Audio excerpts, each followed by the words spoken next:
6 aircraft, 4 targets, 1 night. That's all it took for the United States to answer an Iranian drone strike on a commercial ship with a response so fast and so precise that Tehran barely had time to finish its own victory statement before American jets were already turning for home. Radar installations gone, missile and drone storage sites at Sirik gone. A hardened position on Qeshm Island, one of the most strategically sensitive pieces of real estate the IRGC Navy controls anywhere along the entire strait, gone. And through all of it, the Vice President of the United States left Iran with a message so short it barely needed translating. If you have a problem, pick up the phone. That's not a diplomat's line. That's the kind of thing you say to somebody you've already stopped being afraid of. Compare that response time to how this entire war has unfolded since it started back in February. Earlier rounds of provocation and retaliation in this conflict sometimes took days to resolve, weighed down by internal deliberation, coalition management, and the kind of careful signaling that defines a war nobody wants to fully reopen. This time there was almost none of that visible hesitation. A drone hit a ship on a Thursday. American jets were in the air hitting back by Friday night. That compression from provocation to consequence in under 24 hours is itself one of the most important data points in this entire story, because it tells you the target list for exactly this scenario had already been built, approved, and sitting ready to execute well before Iran ever pulled the trigger on that drone. Contrast that operational tempo with the pace of the actual negotiating track, where a single round of talks can take weeks to schedule and produce. By outside accounts, only incremental restatements of ground already covered. The military half of this standoff is now moving at a speed the diplomatic half simply cannot match. And that mismatch is exactly the dynamic Iran's own negotiators have to somehow manage heading into the second half of this 60-day window. We're recording this on the 7th of July, 2026, and the fallout from that strike is still settling across the region, while Iran, at the exact same moment, is trying to bury its own supreme leader in a funeral procession stretching across 5 cities. Let's rewind to how we actually got here, because the sequence matters enormously if you want to understand why Tehran suddenly finds itself with far less room to maneuver than it had even a few weeks ago. Back on June 17th, the presidents of the United States and Iran put their names on the Islamabad Memorandum, a 14-point framework meant to formally end the war that had been raging since American and Israeli strikes killed Iran's supreme leader back on February 28th. That memorandum set a 60-day clock running on negotiations over Iran's nuclear program, its missile arsenal, sanctions relief, and, critically, the future of the Strait of Hormuz itself. On paper, it was supposed to mean the strait reopened toll-free, the way it operated before the war, with roughly a fifth of the world's seaborne oil and a fifth of its liquefied natural gas passing through safely again. Back on June 17th, the presidents of the United States and Iran put their names on the Islamabad Memorandum, a 14-point framework meant to formally end the war that had been raging since American and Israeli strikes killed Iran's supreme leader back on February 28th. That memorandum set a 60-day clock running on negotiations over Iran's nuclear program, its missile arsenal, sanctions relief, and, critically, the future of the Strait of Hormuz itself. On paper, it was supposed to mean the strait reopened toll-free, the way it operated before the war, with roughly a fifth of the world's seaborne oil and a fifth of its liquefied natural gas passing through safely again.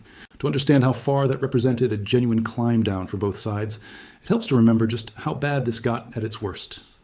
In the opening days of the war back in February, Iran declared the strait closed outright and threatened to attack any vessel that attempted to pass, later carving out narrow exceptions for ships from countries it considered friendly. Major shipping lines suspended transits entirely. War risk insurance premiums for the waterway spiked by 4 to 6 times their normal rate within a single week. The United States eventually responded with its own naval blockade of Iranian ports running from mid-April through the end of May, a tit-for-tat closure that left both sides effectively strangling the same waterway from opposite directions, while global energy prices absorbed the shock.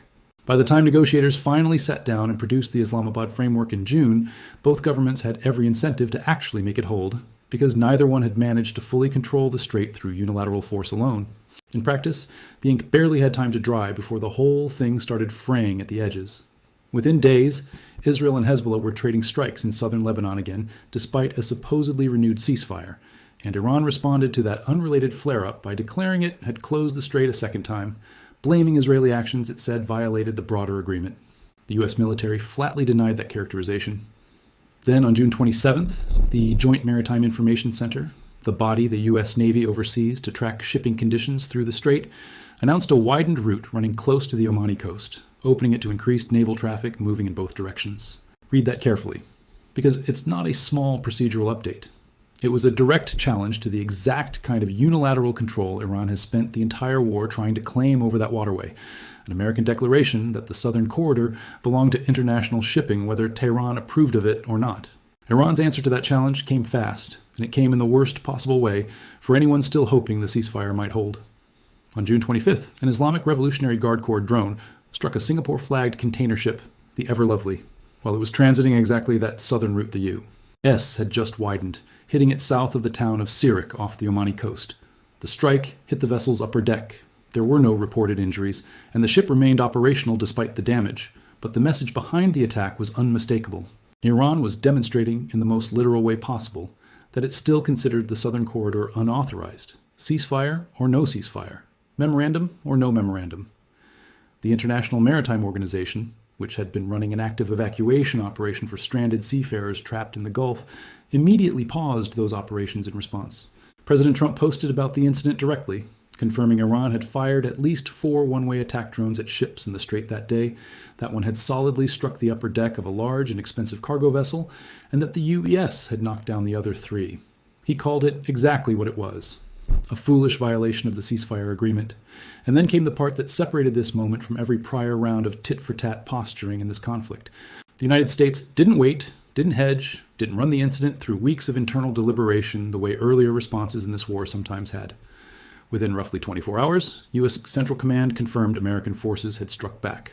6 aircraft. 4 separate targets, all located along Iran's coastline bordering the strait, and on Qeshm Island specifically, hitting Iranian missile and drone storage sites and coastal radar installations, the Pentagon said were being used to threaten commercial shipping. The Pentagon's statement afterward was about as blunt as military communications ever get. The strikes were in direct response to Iran's aggression against commercial shipping. Iran had been given a chance to honor the ceasefire and elected not to. There was no ambiguity left in that sentence for anyone in Tehran to hide behind. Iran didn't sit quietly after that.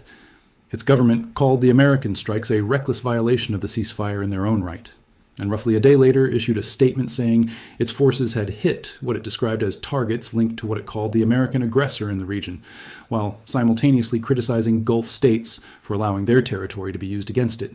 Bahrain, which hosts the U.S. Navy's Fifth Fleet, condemned a drone attack on its own territory that weekend as a flagrant violation of its sovereignty and a blatant threat to the security of its citizens and residents. Notice what that condemnation actually represents diplomatically. Bahrain is not a neutral bystander commenting from a distance. It's a Gulf state whose own sovereignty just got violated by the very government it's supposed to be negotiating alongside toward regional stability, and its public rebuke adds yet another voice to the growing chorus of countries in the region openly criticizing Iranian behavior, rather than quietly tolerating it, the way many did in earlier phases of this conflict. The Islamic Revolutionary Guard Corps put out its own statement through Iran's semi-official Mehr news agency, insisting the Islamabad Memorandum gave Iran sole responsibility over navigation arrangements in the strait, and warning that if the aggression it accused America of repeated itself, in its words, our response will be broader than this. Broader than this. Sit with that phrase for a second, because it tells you Iran fully understood how lopsided that exchange had just been. 4 targets destroyed by 6 American aircraft in a single night against 0 confirmed American losses, followed by a scattered, comparatively minor Iranian response against Bahraini territory that drew immediate, sharp condemnation from a Gulf state that isn't even the primary combatant in this conflict. That is not the outcome of a country operating from a position of strength. That is the rhetoric of a government trying to talk its way back into a negotiating posture it no longer fully controls, because the actual balance of power on the water had just shifted visibly in front of the entire world. And Donald Trump made sure nobody mistook how far that balance had shifted or how much further it could go. In a social media post responding to the whole episode, he stated plainly that the Islamic Republic of Iran would no longer exist if it further violated the week-old ceasefire agreement. Whatever you think of that kind of language coming from a sitting American president, understand what it represents strategically. It's not an empty threat thrown out for domestic political theater. It's a marker laid down at the exact moment Iran's own internal leadership is going through one of the most fragile transitions in its modern history, with a new, untested supreme leader trying to establish authority while his own country's negotiators are simultaneously getting undercut on the water by forces that may or may not be fully under central command control. Statements like that don't get walked back easily once issued from the highest office in the country, holding the overwhelming military advantage in this standoff, which means every future decision inside Tehran now has to be weighed against a threshold that's already been publicly stated in the most absolute terms available to any head of state. Because here's a detail that should genuinely unsettle anyone trying to map out who's actually calling the shots inside Iran right now. Iran's own supreme leader, Mojtaba Khamenei, has publicly stated that he holds what he called a different view from Iran's own elected president on the terms of the June memorandum his own government signed. Read that twice. The man who now sits atop Iran's entire clerical and military power structure is on record saying he disagrees with the deal his own negotiators put their names on. That is not a footnote.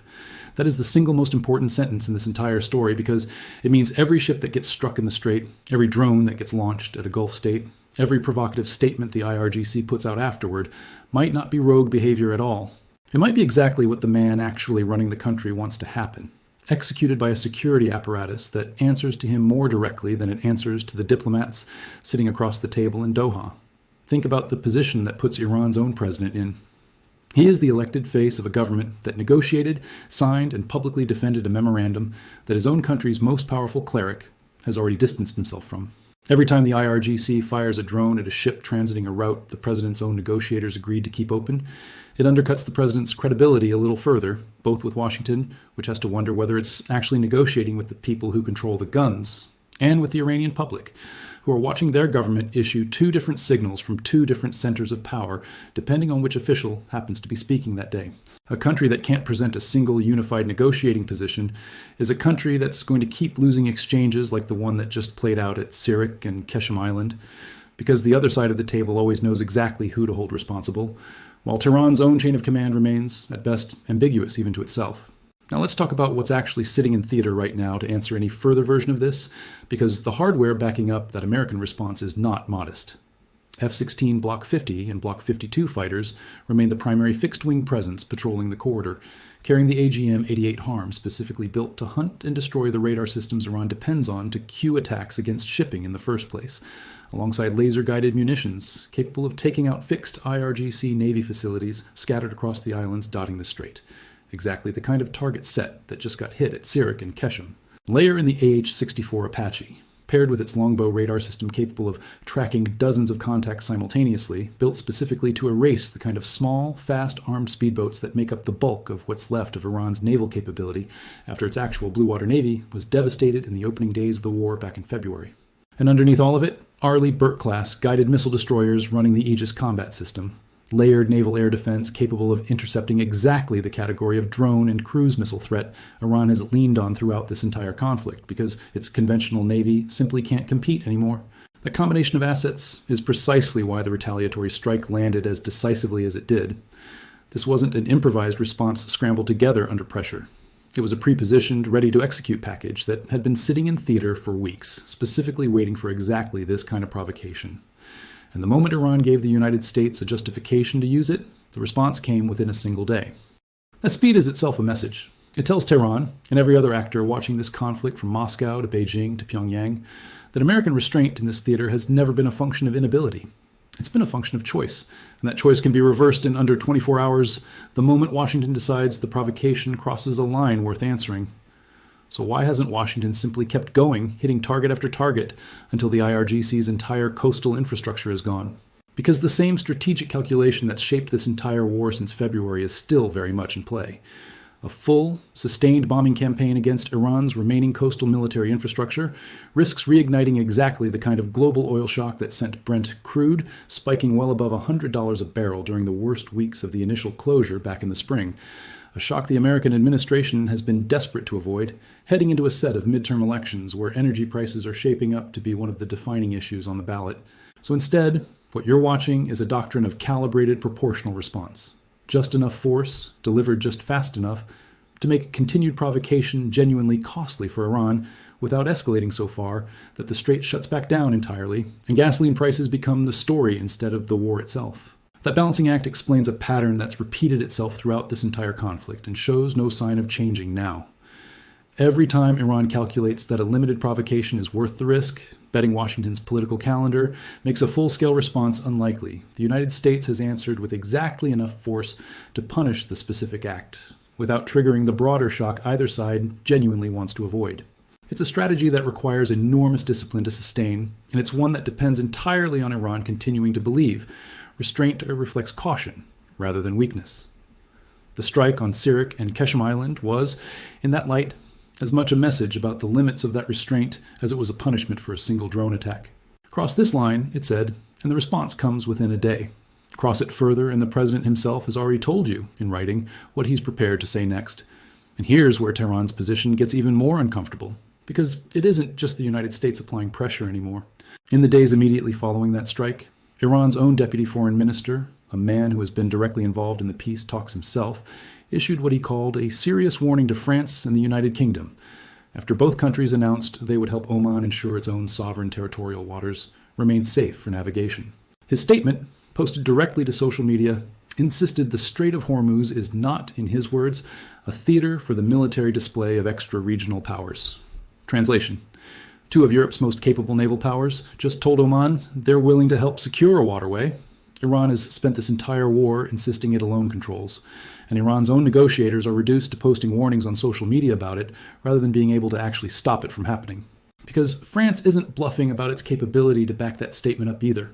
French President Emmanuel Macron, hosting a Group of 7 summit this week, confirmed publicly that France already has forces in the region, including its nuclear-powered aircraft carrier, the Charles de Gaulle, and said France and its Western partners are ready to move quickly to help restore normal shipping traffic through the strait the moment Washington and Tehran actually reach a durable agreement on how to manage it. The joint statement from the countries involved put it in language that leaves very little room for Iran to argue against the underlying principle, even if it objects to the specific messenger. The Strait of Hormuz, the statement read, is a vital artery for the global economy in restoring safe transit for ships of all nations.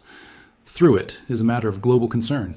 Oman itself agreed to work directly with the United Kingdom and France on exactly that mission. That is Iran's own primary mediator in this entire conflict, quietly signing on to a security arrangement with 2 Western powers that Tehran's own deputy foreign minister just publicly objected to, which tells you plainly whose argument is actually winning inside the room where these decisions get made. World leaders from across Europe and from China welcomed the broader framework agreement when it was first announced, which tells you something important about how isolated Iran's negotiating position has become. This isn't just the United States squeezing Tehran anymore. It's an increasingly coordinated multinational coalition of maritime powers all converging on the same conclusion, that the Strait of Hormuz is far too important to global trade to remain a single country's private toll booth, no matter how many drones that country is willing to fire at commercial ships to enforce its claim. Look at what that claim was actually worth to Iran in the first place, because the financial incentive underneath all of this brinkmanship is enormous. Independent financial analysts have estimated that full Iranian control over transit fees through the strait could be worth somewhere north of $90 billion a year. A staggering sum for a government whose military just came out of a war that gutted a meaningful share of its senior command structure and left its actual navy in ruins. That number is exactly why Iran has fought so hard, through toll schemes, through route restrictions, through outright attacks on ships that don't comply, to preserve some version of control over that waterway, even after signing a memorandum that technically commits it to a toll-free reopening. Every drone strike, every warning statement from the IRGC, every diplomatic protest lodged against France and the UK is ultimately an attempt to keep some fraction of that $90 billion a year within reach, and every one of those attempts is now being met, almost immediately, with a response that leaves Iran demonstrably weaker than before it acted. Look at the traffic numbers themselves, because they tell the real story better than any statement from either government. Britain's United Kingdom Maritime Trade Operations Center confirmed this week that shipping flows through the strait, running through both Iran's preferred northern route and the American-backed southern corridor near Oman, remain steady but still sit far below pre-war averages of roughly 138 transits per day. Do the math on what that gap actually represents.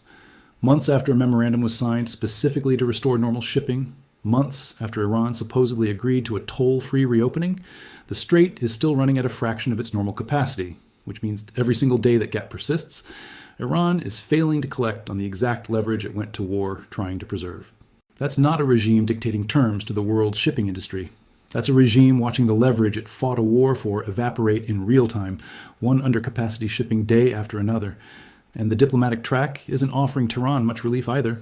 Negotiators from the United States and Iran met again in Doha this week, only the second round of indirect talks since the memorandum was originally signed, with mediators from Qatar and Pakistan reporting some progress on the future administration of the Strait, in dialogue with Oman, and on unfreezing billions of dollars in Iranian assets held in Qatar and elsewhere. But outside analysts watching those talks closely have raised the obvious question hovering over the entire process. Is any of this actually new progress, or is it simply retreading ground both sides already covered 2 weeks earlier when the memorandum was first signed? Because here's the uncomfortable truth sitting underneath the diplomatic optimism. Talks paused almost entirely this week, so Iranian negotiators could return home for a multi-day funeral procession honoring their slain supreme leader. A procession moving through Tehran, Qom, Mashhad, and then across the border into Najaf and Karbala, with mourners in the streets carrying placards calling for revenge against both the American president and the Israeli prime minister. A funeral does more than pause a negotiating schedule. It creates a domestic political environment where any visible concession to Washington on the Strait, on sanctions, on the nuclear program, risks looking like weakness at the exact moment the state needs its population rallying behind a display of continuity and strength. Every image broadcast out of that procession, the flower petals thrown on coffins, the crowds chanting for retribution, works directly against the kind of quiet, technical compromise a durable Hormuz agreement actually requires. Negotiators can return to Doha next week having lost nothing on paper, and still find themselves negotiating from a weaker position than before they left, simply because the political cost of compromise at home just went up while they were away. That is not the atmosphere of a government that just quietly absorbed a devastating military setback and moved on. That's a government trying to channel public fury over a strike it can't answer militarily into a display of unity it desperately needs domestically. At the exact same moment, its own negotiators are supposed to be finalizing terms that would require walking away from the very toll scheme that Funeral Crowd is being told their country will never surrender. Put yourself in the position of a shipping company right now trying to plan a transit through that waterway, because their calculus captures this entire standoff better than any government statement on either side. The Islamabad Memorandum technically guarantees a toll-free open strait. American naval and air power just demonstrated in a single devastating night exactly how fast and how precisely it can punish any Iranian violation of that guarantee. And yet, Iran's own supreme leader has publicly signaled disagreement with the very terms his negotiators signed. The IRGC has explicitly threatened a broader response if further American action occurs, and traffic through the strait remains a fraction of what it was before this entire war started. Every single one of those facts is true simultaneously, and no shipping insurer on Earth prices risk based on which version of that story turns out to be the accurate one. They price it based on the worst plausible outcome, which is exactly why war risk premiums for transiting this waterway spiked to multiples of their pre-war levels earlier this year and have shown no meaningful sign of fully normalizing since. Major charter operators have made their own read on that risk plainly clear through their actual business decisions, rather than public statements. Some of the largest tanker management firms in the world suspended all transits through the strait entirely earlier this year following an earlier wave of missile attacks on commercial vessels. And even now, months later, with a signed memorandum technically in force, plenty of those operators remain cautious about fully resuming normal scheduling. That's the piece of this story that never quite makes it into either government's official messaging. Diplomats can announce a deal, militaries can demonstrate overwhelming force, but the actual shipping industry, the tanker operators, the insurers, the charter companies, whose entire business depends on correctly assessing risk rather than believing press releases, is still behaving as though this crisis is only partially resolved, and their caution is arguably the single most honest indicator available of how much anyone actually trusts this ceasefire to hold. So what does powerless actually mean in this context? Because it's worth being precise about that word rather than just using it for effect. Iran has not lost its ability to fire a drone or launch a missile. It clearly retains both, and it has used them recently enough that nobody should mistake restraint for incapacity. What Iran appears to have lost decisively over the last 2 weeks is the ability to do either of those things without immediate, overwhelming, and highly public consequence. It has lost the ability to unilaterally redefine who controls a waterway. A fifth of the world's oil trade depends on, without 2 of Europe's most capable navies, openly announcing they're prepared to help enforce an alternative. It has lost the diplomatic high ground it might have held on to if its own supreme leader weren't on record disagreeing with his own government's negotiating position. And it has lost, at least for now, the element of surprise that made its earlier attacks on shipping so effective, because Washington has now demonstrated in a single 24-hour cycle exactly how fast a response can come once that line gets crossed again. None of that means this crisis is over. Iran's own IRGC has explicitly promised a broader response if provoked again. And a government whose actual supreme leader has publicly distanced himself from his own peace deal is not a government you should expect to behave predictably in the weeks ahead. The 60-day negotiating clock that started ticking on June 17th is still running, and every day it continues without a durable resolution. On the Strait itself is another day, this exact cycle: provocation, retaliation, warning, funeral, back to the table, back to provocation, has room to repeat itself. Think about what the next few weeks of that clock actually need to produce for either side to call this settled. Washington needs a strait that's genuinely toll-free and genuinely open at something close to its pre-war capacity of well over 100 transits a day, not the fraction of that figure still limping through today. Tehran needs enough face-saving language in the final agreement to tell its own population and its own newly installed supreme leader that it didn't simply capitulate after watching 6 American aircraft erase 4 of its coastal positions in a single night. Those two requirements are not automatically compatible, and every additional incident on the water, every additional funeral procession, every additional public disagreement between Iran's president and its supreme leader makes reconciling them just a little bit harder than it was the week before. But watch the water over the next several weeks rather than the statements coming out of either capital, because the water has been telling the more honest version of this story all along. Traffic still running below normal, insurance premiums still elevated, European navies quietly positioning themselves as backup enforcers of a route Iran insists it alone controls, and a security apparatus in Tehran that just watched 6 American aircraft erase 4 of its targets in a single night, then had to settle for hitting Bahrain instead of anything resembling an equivalent response. The gap between the threat Iran keeps issuing and the retaliation it's actually capable of delivering is the entire story right now, and it is not a gap that's closing in Tehran's favor.